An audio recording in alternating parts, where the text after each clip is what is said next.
Assalamualaikum warahmatullahi wabarakatuh. Jumpa lagi dengan saya di channel Bujang Deriti, dan cerita kita kali ini yang berjudul Tumbal Sang Majikan. Kejadian ini diceritakan oleh teman saya sudah lama, sekitar tahun 1982. Waktu itu lagi ngobrol-ngobrol masalah pesugihan. Kalau orang Sunda bilang pesugihan itu namanya jengi. Dan simak berikut ceritanya. Di suatu kampung, sebut saja nama kampungnya Ek, ada sebuah keluarga yang kehidupannya sangat minim sekali. Sehingga mereka suami istri, sebut saja sang suami namanya Pak Dolin dan istrinya bernama Bu Tarsi. Mereka berdua bekerja pada orang kaya atau saudagar di kampung Ek tersebut sebagai pembantu ataupun buruh. Istrinya bekerja sebagai pembantu rumah tangga, mengerjakan pekerjaan sehari-hari di dalam rumah saudagar tersebut. Sedangkan suami bekerja sebagai pengelola sawah saudagar kaya itu. Dari mulai menyangkul sampai panen, suaminya yang melakukannya.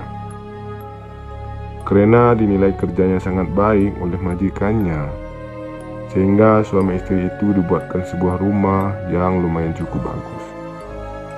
Dan tinggal bertiga sama anak yang baru usia 8 tahun.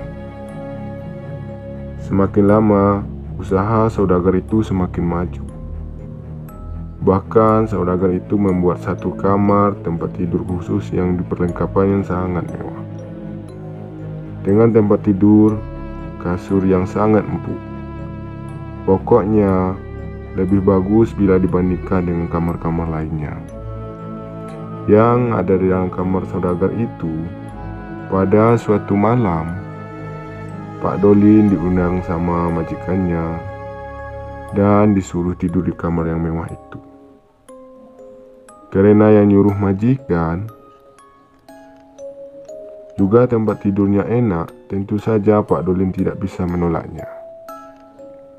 Akhirnya, malam itu Pak Dolin tidur di kamar yang mewah itu.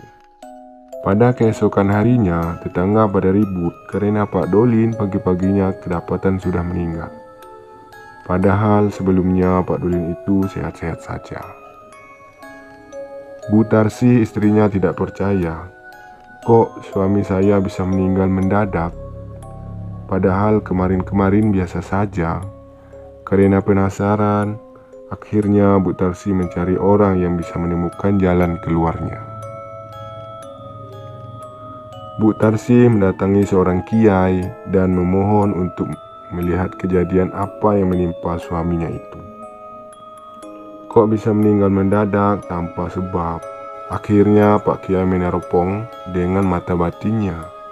Sesudah itu beliau bertanya pada Bu Tarsi, "Sekarang suamimu sudah dikuburkan atau belum?" tanya Pak Kiai itu. "Sudah," jawab Bu Tarsi. "Kalau gitu yuk kita gali kuburnya," kata kiai itu. Akhirnya masyarakat setempat ramai-ramai menggali kembali kuburan Pak Dolin yang baru satu malam dikuburkan itu, dengan disaksikan Pak Kiai. Saat diangkat dan dibuka bungkusan kain kafannya, semua orang pada kaget. Ternyata yang dikubur itu bukan mayatnya Pak Dolin, melainkan gedebong pisang yang dibungkus dengan kain putih. Akhirnya masyarakat di kampung itu pada ramai protes pada saudagar itu. Tapi untunglah Pak Kiai bisa meredam amarah masyarakat di sana. Akhirnya Pak Kiai berdoa meminta supaya Pak Dolin bisa dikembalikan lagi untuk berkumpul bersama keluarganya. Dan hasilnya alhamdulillah selang 2 hari Pak Dolin datang dengan napas yang tersengal-sengal. Sesudah Pak Dolin beristirahat, masyarakat, terutama istrinya, bertanya, "Pak, ada apa dengan Bapak?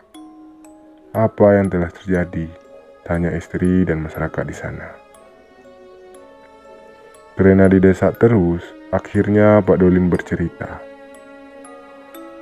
Pada malam itu, tepat sekitaran jam 12 malam, saya mendengar ada suara kereta kuda. Dan tiba-tiba terdengar suara mengetuk pintu kamar minta dibukain. Pas saya buka, saya melihat ada rombongan dan terlihat ada seorang wanita seperti ratu di atas kereta kuda itu. Mereka bilang katanya mau jemput saya, karena sudah waktunya. Dengan secara paksa saya dibawa sama rombongan itu, gak tahu kemana. Kemudian kemarin saya malah disuruh pulang lagi. Katanya karena ada saya di sana, udara rasa panas sekali, tutur Pak Dolin menutup ceritanya. Alangkah bahagianya istri dan anak Pak Dolin karena bisa berkumpul kembali seperti semula dan mengucap terima kasih sampai beberapa kali kepada Pak Kiai. Dan cerita ini berakhir. Dan batasi itu saja ceritanya.